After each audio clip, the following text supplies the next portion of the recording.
Good evening everyone, I am Alterin Galaro from Batch 4. So, yung topic po ni Pastor Russell today is all about anthropomorphic language. So, makikita po, isa sa mga anthropomorphic language is matatagpuan sa scripture na Numbers 11 verse 23. So, ano po ba yung anthropomorphic language? So, for example, yun nga, yung example nga is yung scripture Numbers 11 verse 23 na hindi mo niliteral yung isang salita.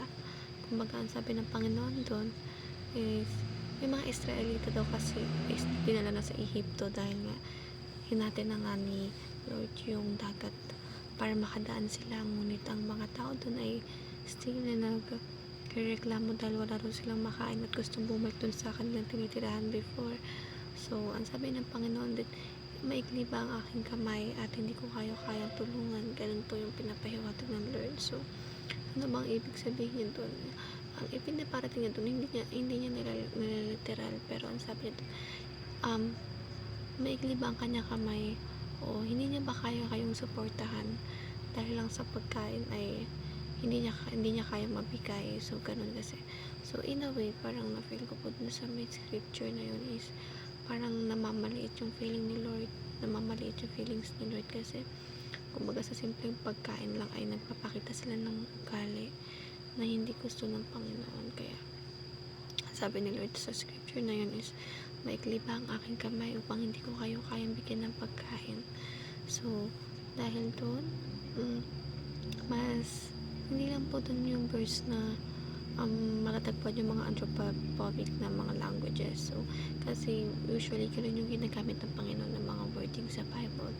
Dahil, sabi nga ni Pastor Russell is Espiritu si Lord na nagkatawang tao upang makausap tayo at magkaroon tayo ng relasyon sa Kanya. Kaya parang yun yung way para makausap at maka-communicate sa atin si Lord. Dahil usually yun yung mga nagagamit ng mga languages na nakalagay sa Bible. So, also, isa sa mga application na sinabi ni Pastor Russell today sa atin is at least magkaroon tayo ng 30 minutes na communication sa Panginoon. So, si Lord kasi is very relational siyang Diyos dahil mahalaga sa Kanya yung communication. Hindi lang daw pwedeng one way lang yung communication.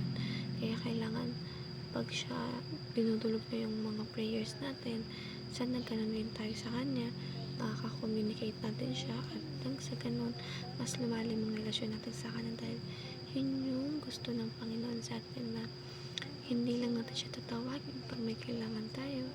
Kaya mahalaga sa Kanya na makakausap niya tayo, masaya tayo, or malungkot,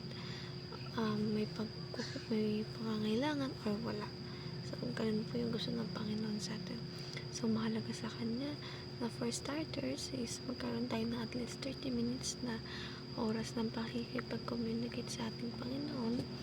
At, of course, kailangan mas nagkakaroon kasi ng importance sa Kanya yung mga taong kumakausap sa Kanya, kumakamusta, at hindi lang lumalapit sa Kanya pag may kailangan.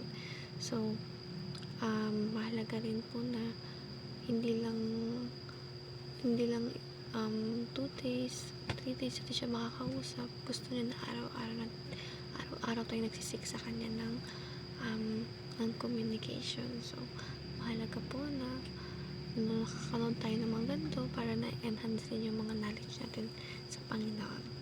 That's all. Thank you.